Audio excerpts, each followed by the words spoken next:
Hello and welcome back to the Purposeful Shift.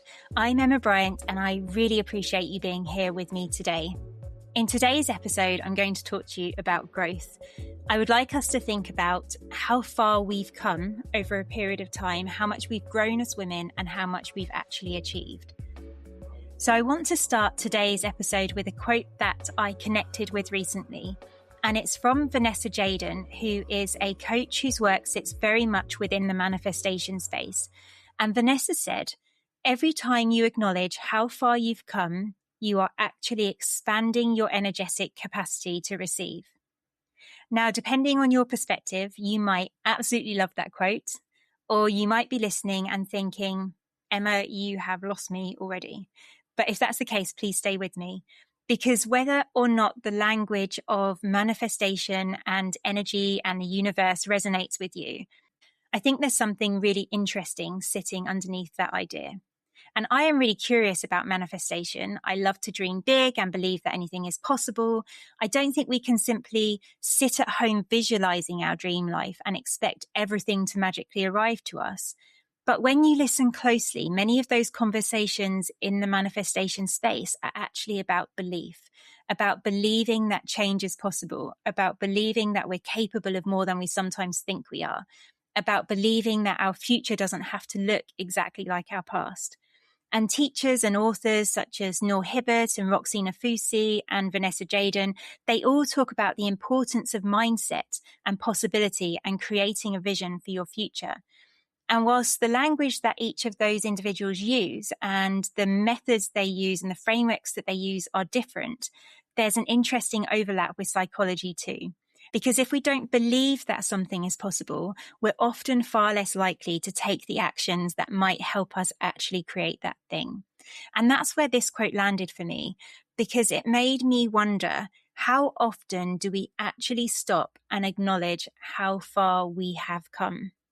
I'm sure we all give some space to thoughts around how far we still have to go and what hasn't happened yet and the goals that we haven't yet achieved. In fact, it was exactly those thoughts that took me on my own journey of self-discovery as I approached the age of 40. But how often do we stop and acknowledge how far we have already traveled? What today's version of me looks like and how different that is to the version of me from 5 years ago, from 2 years ago, even from 3 months ago.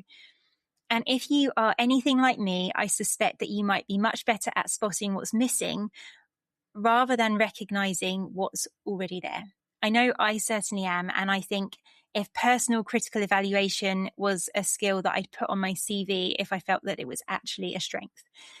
One of the things I've noticed about myself over the years is how quickly I move on from things that I've worked really hard to achieve. So I might reach a goal, or I tick something off the list, or I complete a project. And sometimes within days or even hours, I'm already thinking about the next thing, my next challenge or my next opportunity, or the next thing that I need to improve. And sometimes those things can be really big because I always seem to dream really big. And whilst ambition can be a wonderful thing, I think it can also stop us noticing our own growth. And we become so focused on what's next that we forget to appreciate what's now and today, and we don't celebrate those things that we've already achieved. And I wonder how often we all do this, how often we actually tell ourselves that I will be happy when I get the promotion, when I launch the business, when I lose the weight, when I finish the qualification, when I feel more confident. And then we get there, we get to those places, we finish the qualification, we lose the weight, we feel more confident. And instead of celebrating, we move the goalposts, maybe just a little bit or maybe a lot. Then we're being so cruel to ourselves when we move the goalposts. And that thing that once felt exciting and huge becomes normal remarkably quickly. And psychologists sometimes refer to this as hedonic adaptation. The idea that we quickly adjust to positive changes in our lives, or we normalize success and that becomes our new baseline and we begin looking for the next thing.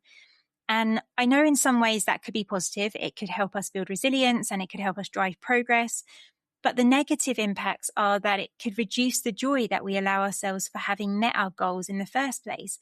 And of course, that could lead to frustration or dissatisfaction. And I know this is part of being human, but I think it can also make it incredibly difficult for us to recognize our own progress and to take the time to reward ourselves for what we have actually achieved. And I've been reflecting on this quite a lot recently. There are things happening in my life right now that would have felt exciting or intimidating or completely out of reach for me a few years ago, maybe even a few months ago. And yet, because I'm living them day to day now, they have started to feel quite ordinary. Take this podcast, for example. If you'd said to me 3 years ago that I would be releasing a weekly podcast, I would think you were crazy. I'd probably respond by saying something like, oh, I wish I had that confidence, or I wish I had something of value to share with the world, or I wish I had the courage to do that. And yet here I am releasing a podcast, talking to you episode after episode every single week, and speaking with incredible women who are sharing their own stories of courage and resilience, and who are following their dreams and living a more purposeful life. And I suspect many of us do this. We downplay, or we don't stop to recognize how far we have come. We are so close to our own journey that we stop seeing it clearly. It's a little bit like watching a child or a puppy grow. When you see them every single day, you don't even notice the small changes.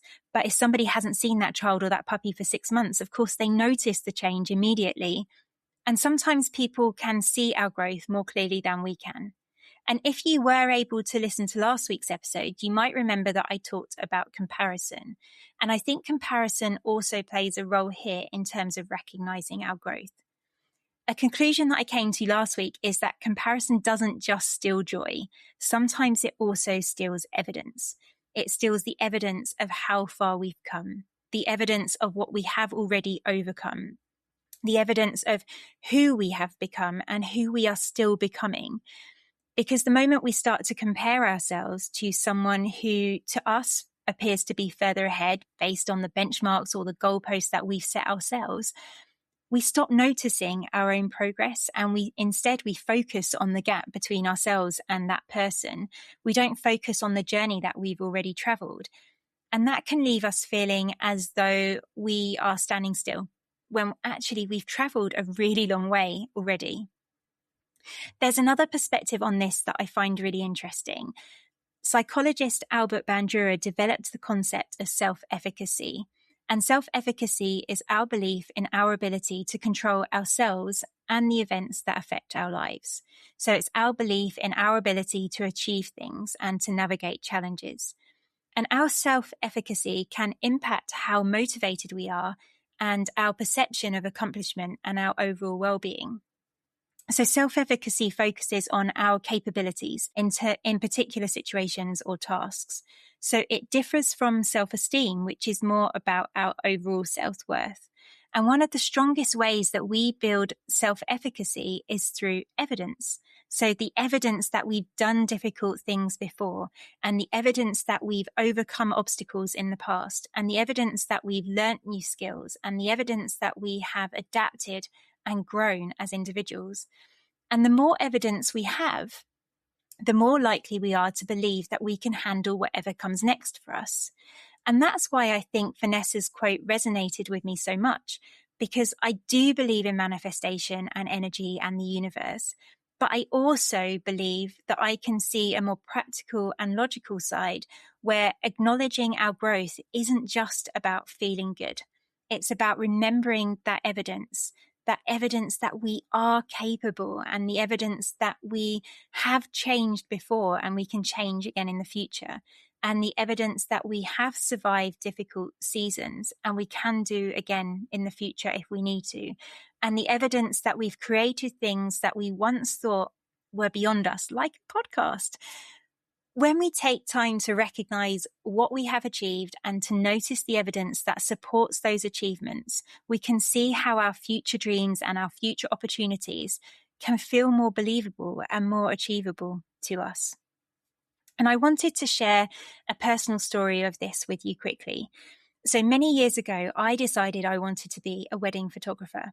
I felt like I had a reasonably good eye. I had received encouraging feedback about my photography, and I felt that maybe my personality might make me a half decent wedding photographer.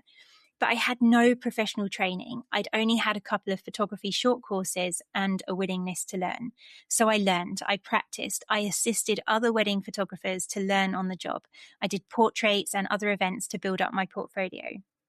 Anyway, I then started shooting weddings. So initially there were a few here and there. It's a super competitive industry, and photographer stands always seem to sell out first at wedding fairs. So I set myself a lofty goal of 25 weddings in 1 year and a magazine cover.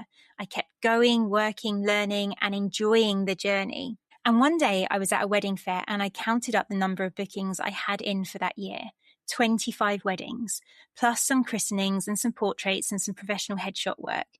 I'd met my goal. So the magazine cover was the big goal. It was the big dream. And I had this beautiful photograph of the bride and her 4 bridesmaids running out of the sea onto a beach, all holding their dresses up to kind of their knees. And it was a brilliant photo. They were so happy. And it made the cover of the magazine, and there was a full article that went with that. And of course, there was lots of inquiries and work that came out of that magazine coverage. So something that once felt so huge to me, I'd now achieved. And I won't tell you what I did next, as that's probably not the most appropriate learning from this story. But the evidence for me was I set a big goal, a goal that I thought was probably far beyond my reach, and I achieved it. I started from nothing and I worked hard and I succeeded and I met my goal, my benchmark. And every now and then I have to remind myself of that, because that's still to date one of the things that I am most proud of achieving. It was a lot to learn. There were high costs of entry. There were high stakes. I mean, you only get one shot at getting somebody's wedding photography right. So before I finish, I'd like to encourage you to take some time to complete 2 reflection exercises. The first is to take a piece of paper and divide it into 3 columns. In the first column, I'd like you to write, 5 years ago, I was ... and write about yourself from 5 years ago. In the second column, I would like you to write, today I am ... and write about yourself as you are as a person today. And in the third column, I would like you to write, what growth happened in between. For this particular exercise, I'd really like you to focus on your personal growth rather than your achievements. What have you learned? What have you survived? Who have you become? What do you understand now about yourself that you didn't understand then, back in that past time? And if 5 years feels too long, then just choose 1 year or 2 years or 6 months, whatever period feels right for you and the change and the growth that you've seen in yourself. This is just about giving yourself permission to look back and to note the evidence, because I suspect there is more evidence there than you might initially realize. You will have been courageous. You will have been resilient. You will have made progress. You will have grown. You will have succeeded to your own definition of success. The second exercise I would like you to try is to write a list of all the things that you have achieved, from the very smallest things you can think of to the largest and the things you're most proud of, and everything in between. You don't need to share this with anyone, so please be really honest with yourself. Take the time to really think and focus on everything you've achieved and to see that long list of all of your achievements in one place. And that is where I will leave you today, with the evidence that you already have of how much you have grown and how much you have already achieved. Because growth isn't just about becoming more, it's about recognizing who we've already become. Thank you so much for listening to the Purposeful Shift today. If you would like to explore some of these themes in a mid-year reflection, I invite you to join me for a free online mid-year reset on Tuesday the 30th of June 2026 at 4 p.m. It's a live workshop where we will look back at the last 6 months and consider how we want the rest of our year to look. You can register for free on Eventbrite, and I'll pop the link in the show notes. If this episode resonated with you and you'd like to share what came up, I'd love to hear your thoughts over on Instagram. You can find me at The Purposeful Shift. And if you haven't already, please follow or subscribe so you don't miss future conversations.